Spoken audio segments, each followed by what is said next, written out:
Hello everyone. In this session, we want to discuss updating images with patches, hotfixes, and drivers.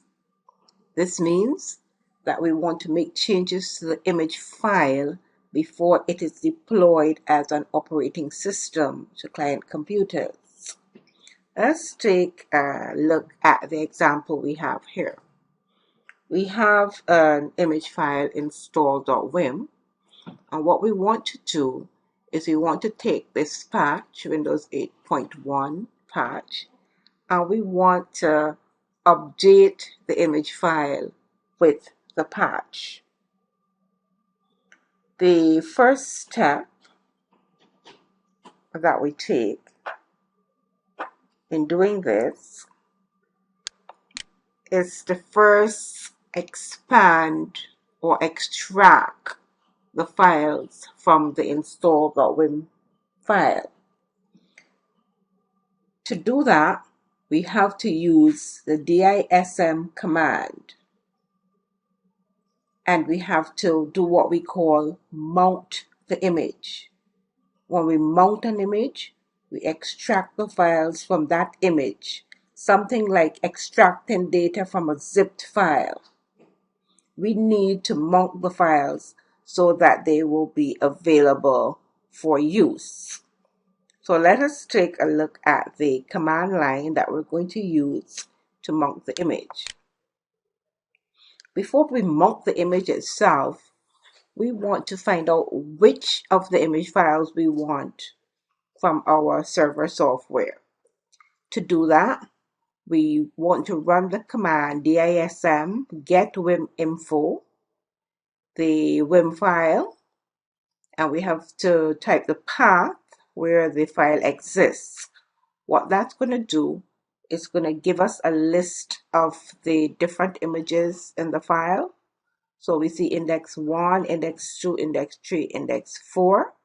If you wanted to get more details about a particular index file, whether it be server standard or server core, after the install.wim, you can simply type index 1. After we found out which one we want to use, whether 1, 2, or 3, we then can continue with the mounting command. And the command to mount the image is dism mount wim file, and then we have to type the path to the file and the index for the file.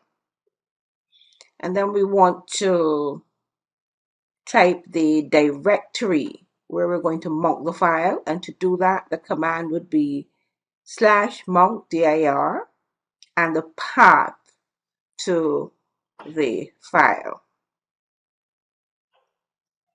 What we're really going to be doing here is we're going to take the image install.wim and we're going to extract it into the offline folder.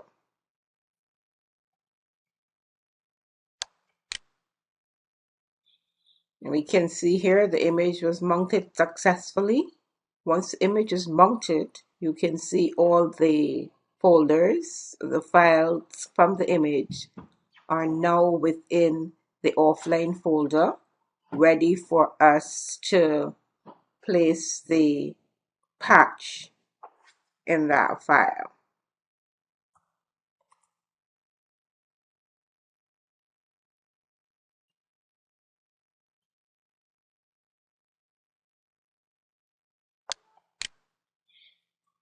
We want to extract the patch file into a folder called package. To extract the patch file, we can use the command Windows 8.1, which is the patch file.msu /extract, and we're extracting the patch file to the package folder. And then we're going to take the package folder and we're going to add that package folder to the install.wim file. The command to add the package You can see here DISM image, C, WDS images, offline. That is where we have the extracted folders and files for the install.wim file. And then we simply type add package, and the package path is CWDS images package, and this is the name of the cap file. You simply type that, we execute the command. Once we have done that, then the package will be added to the install.wim file in the offline folder. What we need to do is to save the changes. To save the changes, the command is dism commit vim mount directory cwds images offline. So that's how you save the changes. And then next thing we need to do is to unmount. We need to close that file backup, close the folder backup that we had extracted. And the command to do that is dism unmount vim mounting in the directory cwds images offline. And commit again will save those changes. We now have an updated install.wim file, which we can add to our WDS install images ready to be deployed to client computers. We want to take a look at some of the commands that we would use to mount that install image. And the first command that we're going to do is the command to display the images. We already have the command saved in a text file, so we're going to copy those commands and then paste them in the Windows PowerShell window. So the first command is to be able to see the index file that we want. So we're going to copy that and we're going to paste it. And here we can see we have image 1, image 2, image 3, image 4. And the image that we want to deal with is index 2. To see the details of index 2, we simply have to add index 2 at the end of the command line. So we're going to press the up arrow. We want to show or display the details for index 2. So we're going to type a slash at the end of the command line and simply type index 2 colon 2 and enter. And that gives us the details for that image. We can see the description, the size, architecture, the version, the service pack, and all the information relating to that particular image. Our next command is using dism to actually mount that image within the offline folder. And we already have that in our text file.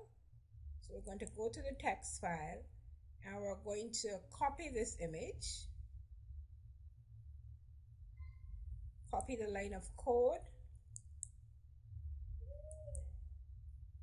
and let's minimize the text file here. And we are going to paste that code on the command prompt by right-clicking. And it says here the user attempted to mount a directory that is not empty, that is not supported. And we are mounting to the offline directory. So let's check the command again. Let's press the up arrow. And the directory that we want here is the E directory and not C. So we're going to remove the C and type E. Because for this one, we want to put it in a directory that's on the E drive. So we change that C to E and we're going to press enter again to execute.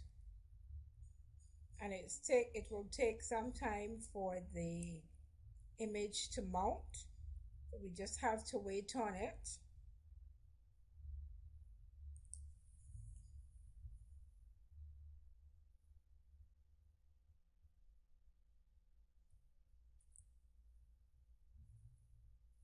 We're to 97%, 98%,